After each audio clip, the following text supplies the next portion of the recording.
Tudo começou em 1979, com a vontade de vir para a capital mineira atrás de um sonho, a televisão. Ao chegar, nem tudo parecia como ele desejava, pois não havia televisão em Belo Horizonte, apenas teatro. Foi aí que ele descobriu sua grande paixão, trabalhando como contra-regra na peça Na Fila do Ônibus Noturno, de Jorge Fernando dos Santos, descobriu o teatro como opção de vida. De lá para cá não parou mais. Trabalhou como ator, diretor, produtor e autor de várias peças de sucesso. Hoje ele é considerado o nome do teatro mineiro. Enio Reis é o nosso entrevistado do programa Retratos de hoje.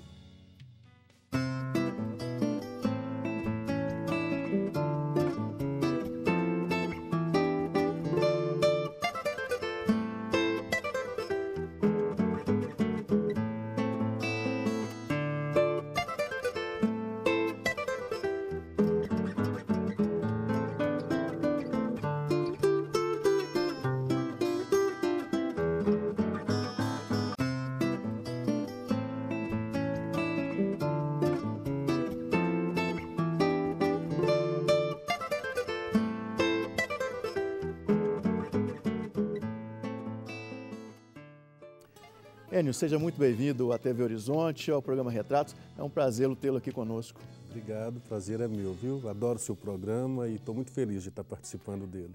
Eu que estou muito feliz particularmente de ter sua presença aqui. Tenho certeza que quem está em casa também vai se divertir muito, ter muitas histórias e muito conhecimento com sua presença. Enio, você veio para Belo Horizonte com esse sonho, mas você nasceu onde? Qual que é a sua origem? Eu nasci em Belo Horizonte mesmo, né? Mas fui cedo para o interior.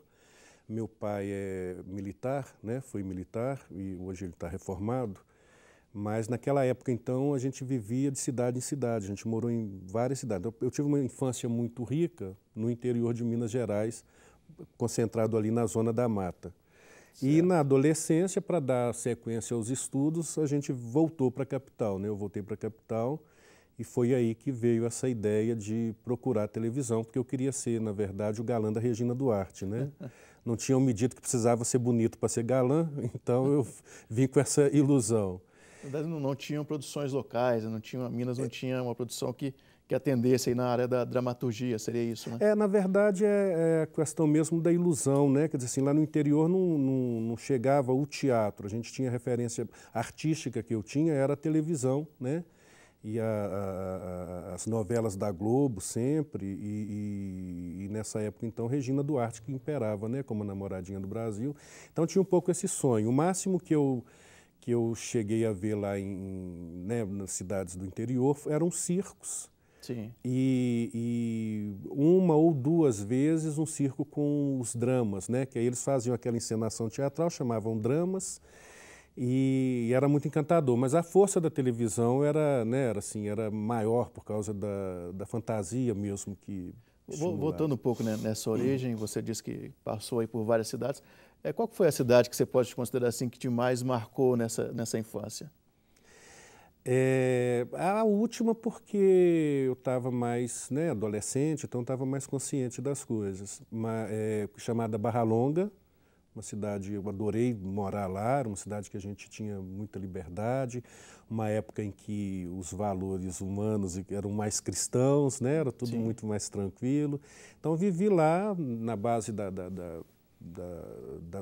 do mato, da roça, de passear nas fazendas. Então, era muito rico, né? Essa infância lá. Essa é a sua maior lembrança da infância, essa liberdade? Barra Longa foi muito marcante exatamente porque a fase da adolescência, onde eu já estava aproximando o momento em que teria que vir para a capital ou para uma cidade maior, que era o que acontecia, ainda hoje, né? Sim. Acontece com o pessoal do interior. Já era assim, um por causa destino dos estudos. marcado já, né? Por causa do segundo grau, né? Não existia no interior, a gente tinha que ir embora. Então... Você nessa época, teve esse contato em circo. Circo era uma referência no interior, né? De onde se levava aí um pouco de entretenimento, um pouco de cultura também. Você tem essa lembrança viva aí do... Eu tenho. Não é uma coisa muito presente, mas assim, as vezes que eu vi me marcaram muito, né? Que no interior a gente era carimbado, né? Quem saía atrás do palhaço gritando, né? Eu vou ali, eu volto já. Hoje tem marmelada. Aí a criançada seguia. Sim. ajudando a divulgar o circo. Isso a gente era carimbado, que aí à noite a gente podia entrar, era o nosso ingresso, né? E isso me marcou muito. E meu pai, como militar, ele era cabo, então o comandante de destacamento, né? E esses artistas, eles tinham que ir lá na delegacia, e a gente morava em cima da delegacia, né? Então a gente olhava lá, às vezes batia papo com o preso, lá do quintal a gente via o preso. E essa época era o circo do Tiririca, não esse de hoje, o Tiririca da época. E eles se almoçavam lá em casa, tomavam banho. Então, para mim, né, era um sonho encantador, direto, o artista, né, lá dentro de casa, aquela coisa toda. E como é que é essa relação, né, de seu pai militar, né, com essa questão da arte, do artista? Tinha algum conflito com isso? Eu não tive muito conflito. Assim, eu nasci em 62, né? A Revolução foi em 64. E assim, meu pai tem um humor muito legal, embora ele seja muito disciplinador, então nossa disciplina era muito rígida, mas grandes conflitos assim, sabe, de ter liberdade como artista, não. Tinha um conflito normal dos pais, porque era melhor a gente estudar para ser funcionário do Banco do Brasil do que ser artista, né? Quer dizer, naquela época a gente ser artista era um problema, né? Era muito preconceito. Que tipo de preconceito que tinha, Enio? Como é que você traduziria esse preconceito com o artista? Era uma profissão que não tinha esse glamour todo que tem hoje, né? Era uma profissão que não era regulamentada. O artista,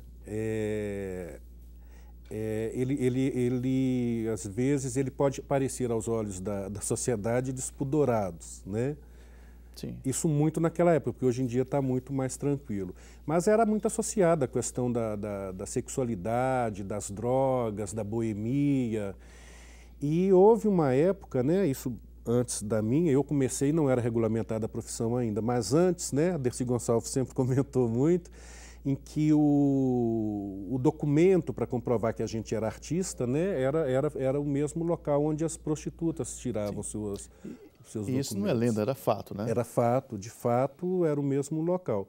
Então, acho que, né, esse preconceito gerou essa situação aí, né? Você construiu a sua base artística nesse período, então, né? Eu Talvez acho que de sim. modo inconsciente, né? Eu acho que sim, porque, primeiro que me encantava muito. Eu penso que a gente ser artista é igual o cigano, acho que a gente nasce artista. Às vezes não desenvolve, né? Mas para ser artista você tem que ser mesmo, eu acho. Assim, às vezes você fala que vai fabricar um artista, eu não entendo muito dessa... E tem um momento nessa sua concepção de já nascer artista que dá aí o startup, quer dizer, que você percebe que vai ser artista ou que é o caminho que você quer seguir? Eu acho que sim. Acho que todo artista ele se sabe um pouco louco, um pouco fora do normal. Fora do eixo ali, né? Fora do eixo, porque é um olhar a respeito do mundo, né? É uma visão diferenciada, sabe? Qual que seria, Enio, essa visão diferenciada do mundo, né? Para quem não consegue ter essa percepção que vocês, artistas, têm, qual que é esse olhar do mundo que tanto encanta o outro? Olha, eu já ouvi dizer que o artista, que a gente é uma antena da sociedade, né? Que a gente... Uma caixa de ressonância. É uma sensibilidade para um universo, o universo da ficção, da fantasia, né? É tipo assim, é mais interessante, para mim, por exemplo, na época, era mais interessante eu ficar no meu reino da fantasia, o amigo imaginário, essas coisas que toda criança tem, né? Porque é da criança também.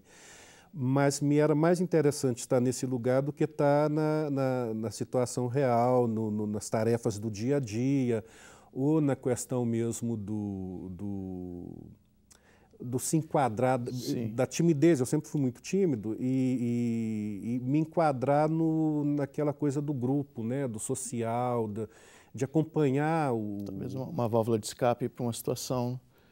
Então, o artista seria aquilo que todo mundo gostaria de ser?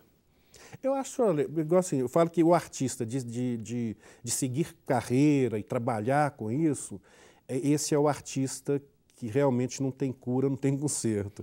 Agora, eu acho que todo mundo é artista, né? Todo mundo faz seu teatro, quer seja no convívio social e tal, mas não usa isso ou não trabalha isso como profissão. Perspectiva, né? Profissional. Não tem uma perspectiva profissional, nem como estilo de vida, né? Certo. Mas tanto é porque a arte, todo mundo precisa da arte, né?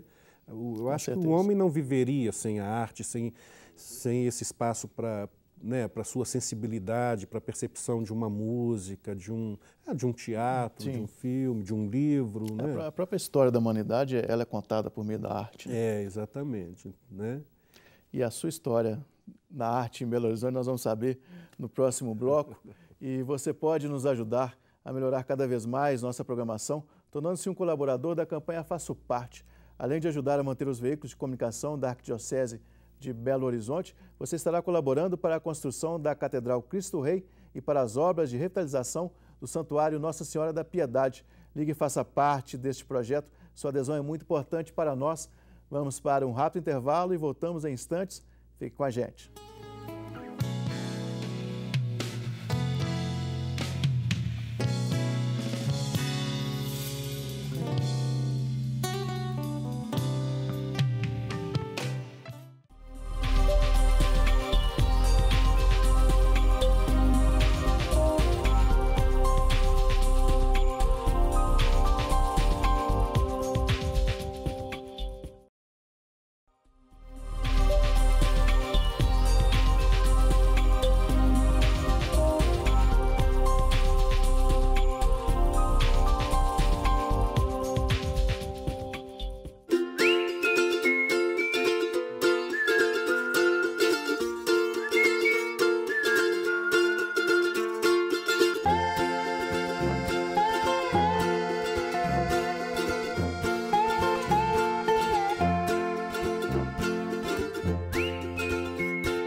Estamos retornando com o segundo bloco do nosso programa Retratos e hoje falando da trajetória do diretor de teatro Enio Reis. Enio, bom, depois dessa descoberta, né, da sua veia artística, né, do seu sentido profissional aí também, né, que você veio para Belo Horizonte, com esse sonho, né, de ser aí um galã de telenovela, seria isso, né? E como é que foi aí dessa sua decepção para a entrada no teatro? Como é que se deu essa passagem na sua vida? A verdade, sim, eu vim para BH, né, pela família, né, permitiu que eu viesse, meus pais, minha mãe, meu pai, que eu viesse para os estudos. A questão de ser artista, por mais que eu, né, dissesse que eu gostaria de ser e tal, minha mãe às vezes me dava algum apoio, mas não tinha também muito, né, muita informação e nem chegava lá e tal. Sim. Mas eu não vim, né, na cabeça deles eu não vim com essa intenção, eu vim para dar sequência aos estudos. E eu fui muito tímido, né, muito tímido e timidamente fui pesquisando aqui quando eu cheguei, que eu me acostumei, porque era encantador. Belo Horizonte era uma metrópole, era uma... Com quantos anos você tinha? Eu tinha 15, talvez, 15, 16. Naquela época, 15, 16, a gente era muito bocoió, né? Era muito bobo ainda. Tanto da capital como do interior, né? Não tinha distinção. Não tinha, não. E aí eu achei tudo muito encantador e tal. Quando eu me conformei um pouco, né, me localizei um pouco, aí que eu li numa revista, uma revista alternativa chamada Opção, que era uma revista de poesias, que eles estavam procurando integrantes para o grupo de teatro deles. Sim. Aí eu fui lá procurar. Com vergonha de dizer que eu queria ser ator, inventei uma poesia e levei para publicar a poesia. E aí dei uma sondada na questão do grupo de teatro. E aí fui bem recebido e tal, e eles abriram então esse espaço para mim lá. foi onde a gente foi estudar, eu considero como meu estudo, porque o grupo já estava fechado. Quando eu cheguei, porque a revista tinha mais tempo, né, o Sim. grupo já estava fechado. Mas eles me permitiram fazer a contrarregragem, né? Estar com eles fazendo contrarregragem. E foi era um grupo que o período de ensaio foi de 1 ano. Então, assim, eu tenho como minha formação em teatro aquilo, porque curso, né? era o curso, né? Eu podia, como contra-regra, participar dos exercícios do ator. Sim. Eram os e também laboratórios observando, teatrais. né? Com o olhar também do observador, né? Do observador, mas eu entrava também nos exercícios, Sim. né? Que eram, a gente falava o laboratório teatral, quer dizer, baseado em Augusto Boal, que é a linha que mais me tocou, né? Então, a minha base, eu acho que foi ali, nessa experiência, e onde a gente estreou com o texto do Jorge Fernando dos Santos, que era na fila do ônibus noturno. Na época não existia, o ônibus parava meia-noite, quem morasse longe tinha que esperar 5 horas da manhã. Então, era o que acontecia, né? O texto falava disso, uma fila de ônibus noturno, o que acontecia ali. E eu, muitas vezes, dormi naquela fila, não só como laboratório, porque eu perdia o ônibus mesmo, né? Eu sentia na pele ali a peça. O ensaio ia até depois de meia-noite, a hora que chegava no ponto, tinha que passar. Continuava com o ensaio ali. Ensaiando ali. E aí, essa peça estreou, mas você teve alguma participação além da função do contra-regra? Não, foi só como contra-regra. Só que o espetáculo, ele fez 2 ou 3 apresentações e acabou. Aí eu fiquei muito frustrado. Isso com 1 ano de ensaio? Hein? Com 1 ano de ensaio? Com 1 ano de ensaio, 2 apresentações. Eu falei, mas acabou por quê? E aí me disseram que estava com problema, a produção, estava assim, né, tinha problema na produção. Então foi onde eu fui descobrir que há produção, né? E o que é produção. Então esse espírito de, não, gente, vamos resolver, vamos fazer, vamos acontecer. Então que eu fui me enfronhando então também na produção, porque eu quis ajudar. Né? Certo. Eu quis entender qual era o problema e superar aquele problema, participar disso, ajudar.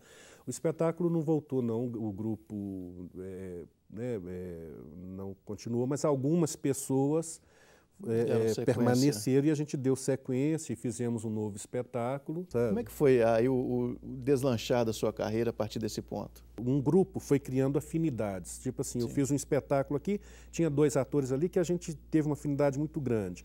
Aí a gente ia montar um outro trabalho, veio outro ator e foi se formando um grupo. A gente chegou a ser 15 atores e em 82 a gente formou o Minas Artes Gerais, que era um grupo, na época era muito comum o trabalho das cooperativas, né? Que o ator, já era também característica daquela época, que a gente não entrava só como ator, o ator fazia tudo, né? Desde varrer palco até pregar cartaz, panfletar. E a própria produção do tudo, espetáculo. fazia produção, eram as cooperativas, Sim. né? Então a gente tinha lá o Minas Artes Gerais e nós começamos a gente tinha feito vários espetáculos e na época, como era muito comum os espetáculos de resistência à ditadura, né? As metáforas, era sempre um teatro político, um espetáculo esse cunho político e cunho social, né? político, né? Então uma coisa mais firme, mais e a gente brincava muito nos bastidores, porque nós tínhamos uma juventude muito festiva, muito alegre, né? E a gente, enfim, esse teatro mais politizado, eu admirava muito, assistia espetáculos maravilhosos, mas não era a linguagem que me batia, né? E aí a gente fez então esse grupo, que a princípio a gente fez ele como alternativo. A gente não tinha muito espaço, muitas casas de teatro em BH, então nós fizemos o Sem Nexo, Sem Plexo, uma brincadeira irresistível, porque a gente já queria, né, ter essa conotação de brincadeira, porque a gente tinha uma referência, alguma coisa assim, da época das chanchadas, do teatro revista, então a gente queria um teatro mais dançante, mais... E, na verdade, o que estava acontecendo... Mas era uma comédia? Era uma comédia de quadros, Sim. que a gente brincava com as vedetes, né? A gente contava a história de um grupo, de uma companhia de teatro que tinha o sonho de chegar à Broadway, mas não tinha dinheiro, não tinha recurso. Brincando com si mesmo. Era uma auto-ironia. Esse seria, assim, o seu considerado seu ponto de partida, uma mudança profissional? Eu acho que sim, E também com a característica da comédia, que é um senso que te marca muito, né? Ela me marca porque a comédia ela foi uma coisa imposta para mim, porque quando eu tento fazer drama, as pessoas riam, né? Eu tentava fazer drama, aquela coisa, então, e as pessoas riam. Então não tinha como fazer. Isso como ator ou já no como como ator? Como ator, porque eu sou muito tímido e muito dramático, na verdade. Eu sou muito... mais dramático que a comédia. Tá? Mas eu acho que eu sou tão dramático que as pessoas riem. Passava um pouquinho do ponto. Então que a comédia é esse exagero, né? E tem uma amiga que fala assim, Enio, qualquer probleminha você já rola a escada, você quer, né? Porque eu vejo as coisas com essa dimensão toda. E tanto que essa comédia, quando a gente foi fazer o Sem Nexo no bar, a gente queria fazer algo irreverente. Então, primeiro, tinha que ser quadros rápidos, porque o público não está muito afim de pegar um raciocínio e tal. Então, eram quadros dançantes, né, musicais, e piadas e tal. E eu queria fazer a parte séria. Né? Eu queria fazer, por exemplo, um poema. É um teatro de variedades. Então, eu vou fazer um poema. E eu, até hoje, não sou bom para decorar textos, sabe? Então, eu tinha que... Mas era um ambiente, talvez permitisse mais um improviso ali. Mas eu não tinha muita consciência. Eu peguei um poema bem pequenininho, porque era a Rosa de Hiroshima, porque eu estava fazendo não sei quantos anos da bomba atômica, aí eu falei, vou declamar esse poema e tal. Era um poema desse tamanho e eu errava todo dia, eu esquecia o poema. Então estava nascendo ali sua veia... A minha veia do comediante. Do se virar porque... Eu esqueci porque eu chegava sério. Né? E nessa época, Enio, já tinha a perspectiva de se pensar em viver do teatro, em tornar isso como uma profissão de fato? Não tinha. A gente fazia teatro muito, era uma época muito da paixão pelas coisas, né? Era igual futebol naquela época, né? A gente fazia por amor, pelo teatro, não tinha a menor consciência de profissão enquanto subsistência, né? Enquanto uma coisa que você vai sobreviver daquilo, sabe? Entendi. Não tinha. Tanto que a gente foi aceitar bem um primeiro cachê, eu estou falando de 84, o primeiro cachê, de aceitar como cachê foi década de 90, né? Pois é, nós vamos para o intervalo e no próximo bloco eu quero saber assim, como é que você se tornou, né, essa referência no teatro, mantendo essa paixão, né, mas também como um sentido profissional muito grande. E nós vamos para um rápido intervalo, voltamos em instantes. Não saia daí, fique com a gente.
Voltamos com o último bloco do programa Retratos e hoje estamos conversando com o diretor de teatro, Enio Reis.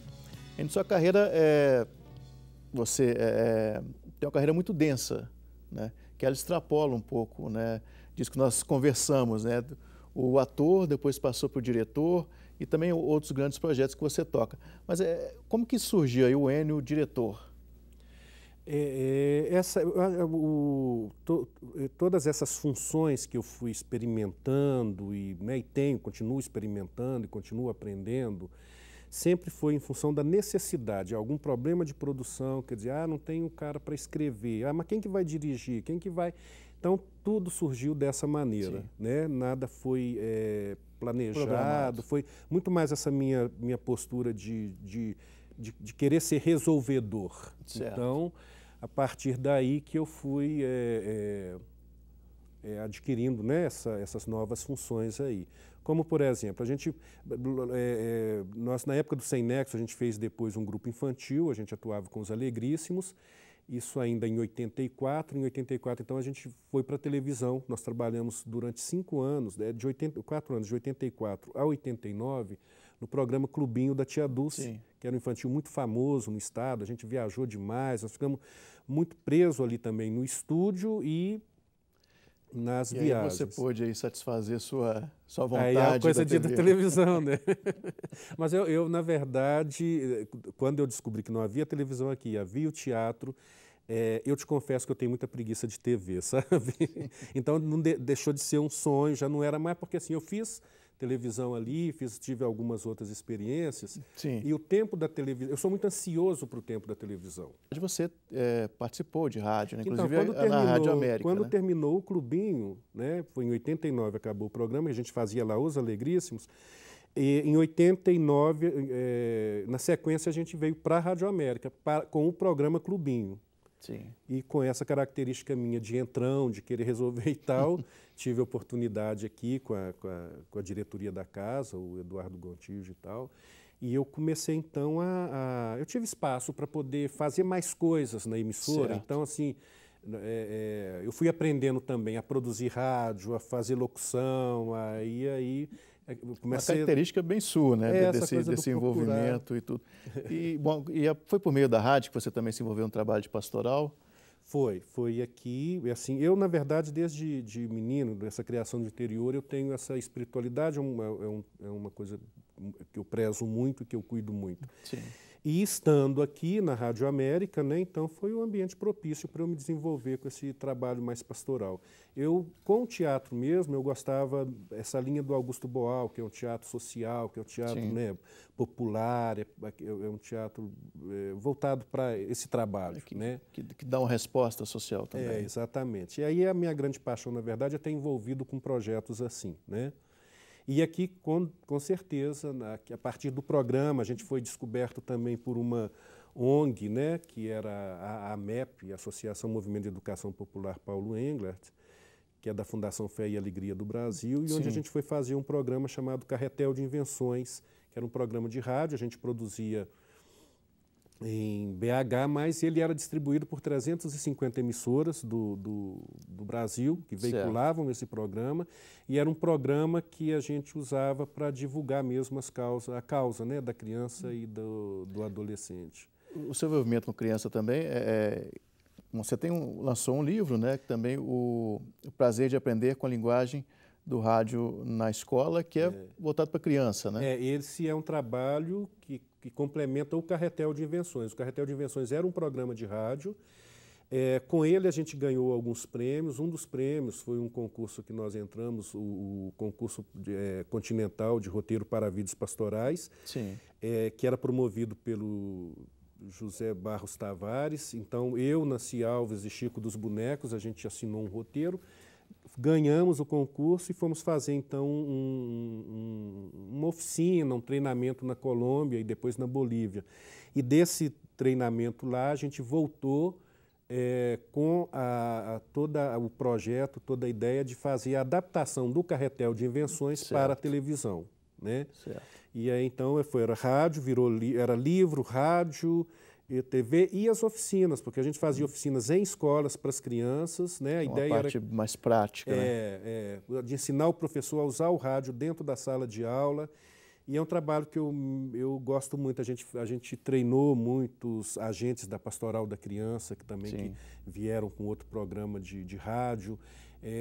Dei aula para as tribos indígenas das etnias, né, mineiras. Foi uma experiência maravilhosa. Assim. E, bom, nesse trabalho social também tem um projeto seu, o Teatro Solidário, né? Isso, Mas que consiste esse projeto? Como que ele funciona? Olha, há muito tempo a gente queria fazer um teatro religioso, um teatro transcendental, um teatro, né, que fosse cristão. E há muito tempo mesmo. Então, é muito difícil porque o teatro cristão ele ainda não tem as mesmas possibilidades do teatro comercial, de uma comédia. Sim.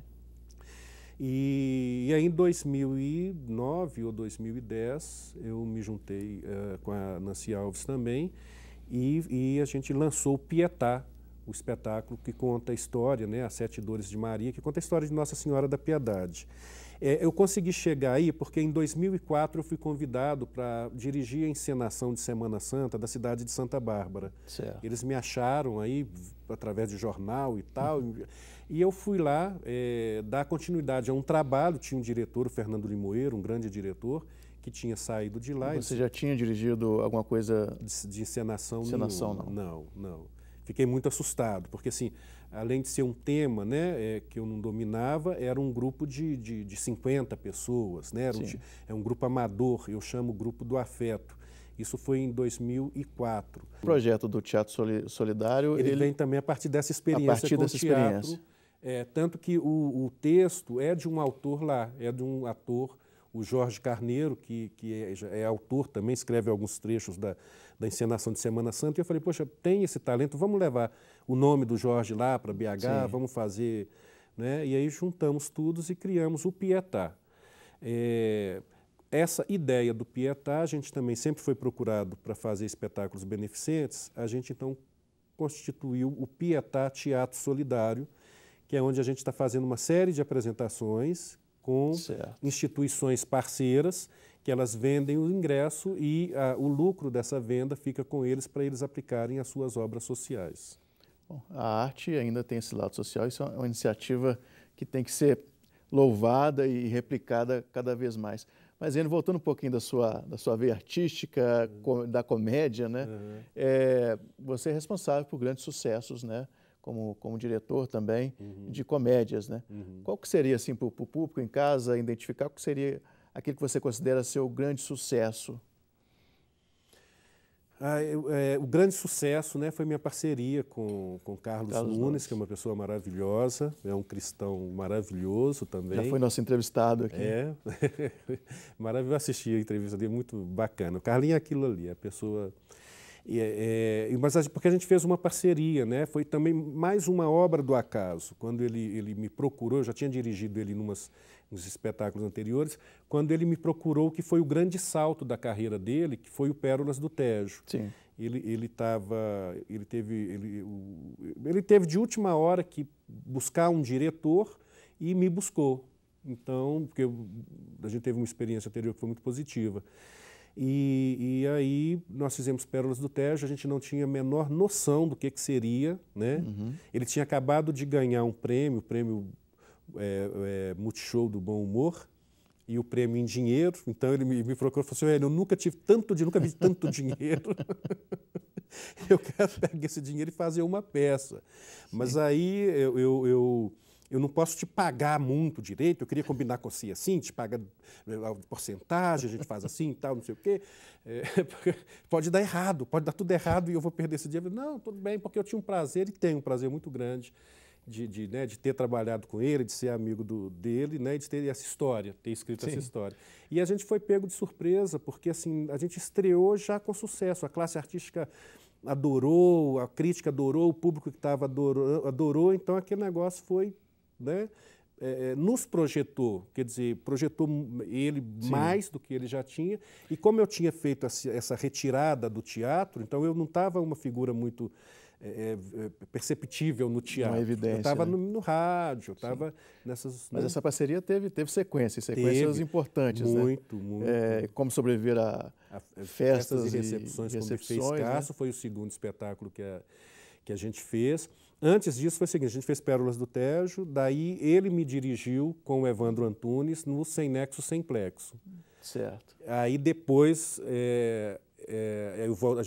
eu voltei a dirigi-lo no Buffet, né?